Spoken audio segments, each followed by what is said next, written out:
Hi, it's Dorothy Guinan with Scrapbooking Quebec. In this video, I'm going to share my Scrappy kit and plans for April 2023. I won't have much time to scrapbook in April, so my kit this month is much smaller than my typical kits. I have 3 collections, 4 if you count the material I selected for card making. And unlike March, which was a stash busting month, I'm going to be using everything new in April, so I'm really excited about that. At the end of this video, I will talk about my April YouTube plans, and while doing this, I'll show still shots for each one of these collections. So let's have a look at what I'm going to be playing with in April. This first collection is Gingham Garden by Crepe Paper. So I'm going to show you what I have from this collection. This palette is very soft and feminine. Now, it's not my first pick for color palettes.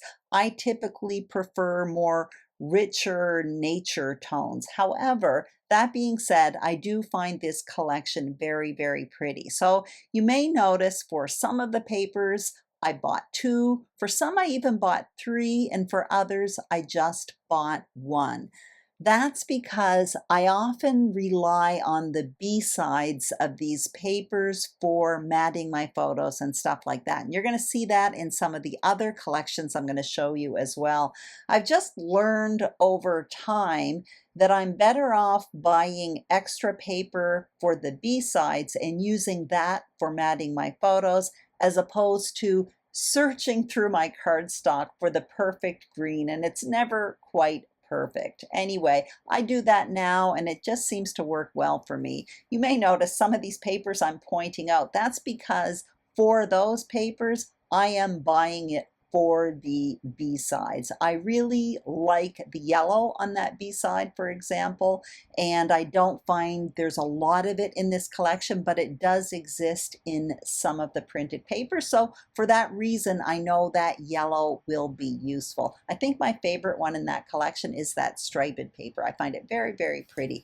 Now, I didn't buy a lot of embellishments for this collection, so I'm going to show you what I bought, and then I do bring in some material from my stash as well.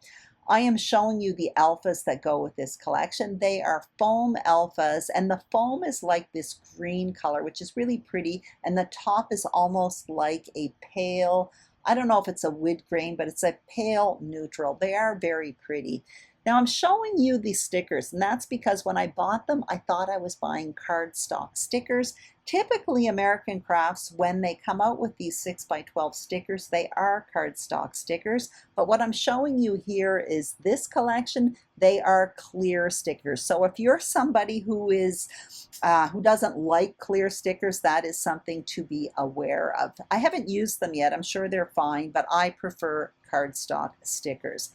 Now this is what I'm most excited about this collection, in this collection I should say. It is the Papyri pack.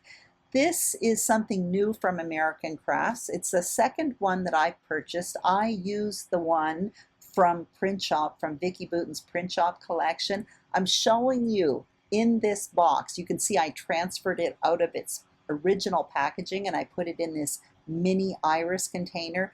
That is because these pieces are super, super thin. And honestly, I had no idea when I bought the Print Shop collection Papyri pack if I would like it or not. It turns out I absolutely loved it. So for that reason, I'm really excited about that. They are very thin. There are 200 pieces in each Papyri pack that I bought anyway. But what I discovered was they are fantastic for layering. You can add tons and tons of layers and it doesn't add bulk or weight to the layout. So I really, really love that. So that's why I'm excited about this one with the Gingham Garden collection.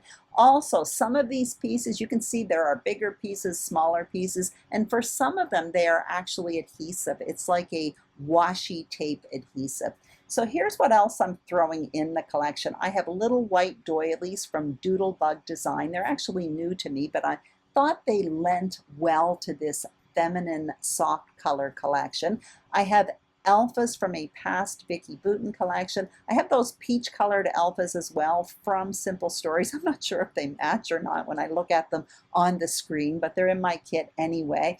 I did pull in some other paper. So you can see here, I'm showing you that white and black graph paper, which is also from a past Crate Paper Maggie Holmes collection. I'm looking for a paper. There's one there with plants and succulents on it. I only have one of them from the Gingham Garden collection, but I thought that black and white checked paper, or I don't know what you call it, a graph paper, looked really nice with it. So I'm bringing that in as well. There's something else I'm bringing in. This is new to me. It is vellum from Stampin' Up. It's from their most recent spring 2023 catalog. Stampin' Up vellum is my favorite vellum. I absolutely love it. This one has a light print on it, so that's what I'm showing you right now. Some of them there are leaves, some of them you'll see in a moment are little polka dots, and another there are diagonal stripes. What I like about Stampin' Up vellum, I find the quality is fabulous, but also what I like about it, it's a really nice white vellum. Often vellum comes in a yellowish tone, but this one is really white, and I always buy the Stampin' Up vellum packs that come out. Sometimes I buy 2 of them. Anyway, I also end up bringing in some stickers here. Those are chipboard frames from a past Hip Kit Club collection. You can see I didn't use very many of them, and I think they look really nice with this collection. You can see the peach colored frame at the bottom has kind of an elegant look about it. That goes with the mood and feel of this Gingham Garden collection, and some of the other colors work really, really well. That was a past winter collection from the Hip Kit Club that I actually did use, but by looking at that sticker sheet, I clearly didn't use many of those frames. Here is the cardstock I'm bringing in for this particular collection. I'm just simply bringing in white and black cardstock from my stash. I will need more of it, but at least my selection is made. I always do that with each one of the collections that I put in my kit. Now for this first collection, I am going to show you how I pack it away for the month. I don't do it for the other collections that I'm going to show you. I do it the very same way for the other ones. I just want to show you how I do it every month. So basically you're going to see I have this communal bin there, that clear bin. That's where I keep all my alphas, anything bulky, also enamel dots, titles, stuff like that. Anything that is too bulky to go in an envelope, number one, or also anything that can be used mixed and matched with other collections. Everything else, everything that is flat or any stickers that belong to a collection, that I put in an envelope. Now this month I'm switching it up a bit. You're going to see that in a moment. Usually I use clear plastic envelopes or clear plastic baggies. What I'm showing you here is an envelope from the scrapbook.com. They come in 3 colors. I wanted the clear ones, but when I purchased them, the only ones they had available were these pink ones or mint ones. Anyway, I'm going to test them out this month, and I'll tell you at the end of the month how I like them. But I can tell you right now, I already love them, and I'm going to want to order them in clear next time, hopefully when they're available. But you can see all of the paper went in there along with the stickers and anything flat that belonged to that collection. Now I'm moving on to the second collection. I think this one is the favorite of mine this month. It is Simply the Best by Pink Fresh Studio. Once again, I bought the paper pack, which has 12 different pieces of paper, double-sided, but I did buy some extra paper, some of them 2, this one 3, for the very same reason I mentioned before. I buy them for the B-sides because I find them very useful when it comes to matting my photos and stuff like that. As I mentioned earlier, I find it easier, and I find it, to be perfectly honest, I actually probably save money by buying the same color, by buying the B-sides. Otherwise, I end up cutting up papers, ruining other papers, trying to find the perfect match. Anyway, you can see I went through all of the papers. I am going to bring in some cardstock from my stash as well. So you can see there I have a charcoal colored cardstock along with white. And again, I'll need more of that. That's simply in my stash. And now I'm showing you the embellishments I have. So I have alphas from this collection along with chipboard frames. I have some chipboard flair. I absolutely love them. I really love the color palette in this collection, so I'm quite excited about it. And it seems to be kind of an everyday type collection, which is good because in April I don't really have any stories planned to scrapbook at this point. So eventually I'll be doing something. I'm just not quite sure what at this point. Now I'm showing you the third collection. This is Pet Shop by Simple Stories. So this collection pack is quite small. It has 6 sheets of double-sided paper along with a 12 by 12 sticker sheet. It's kind of a pet general theme. So you see rabbits there, iguanas, turtles, stuff like that. But there are also other things that says the best pet and all of that. I have a cat, so I'm not quite sure what I'll do with turtles and stuff, but I do love the colors and the prints in this collection.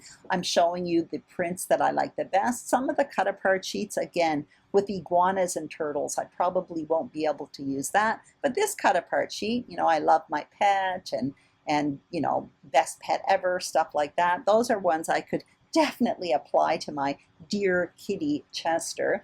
This collection is really fun for my kit this month simply because the other two kind of hit the feminine with Gingham Garden along with kind of the masculine nature look about the Pink Fresh Studio one I just showed you. This one hits the primary colors. So I think with these 3 collections, even though my kit is small this month, I should be able to, you know, cover a variety of stories. Now I'm going to show you what else I'm bringing in this kit this month. So I have some, it's called Warm White cardstock. It's from Simple Stories, and it matches well the white in this collection, which is kind of like an off-white. I also have a navy paper. Again, I'll probably need more of that, but at least the selection is made. Now I'm showing you some of the embellishments that I bought additionally to go with this kit. So basically, this Pet Shop collection has a few different versions. The one I have here is just the general Pet Shop paper collection, but there's also a cat one and a dog one. So I bought some of the embellishments from the cat collection, those foam titles, along with an ephemera pack, and I have half of each because I shared with my sister, who also has 2 cats actually. I also have some enamel dots from the Pet Shop collection, and I am going to bring in a little bit of stuff from my stash, basically some alphas.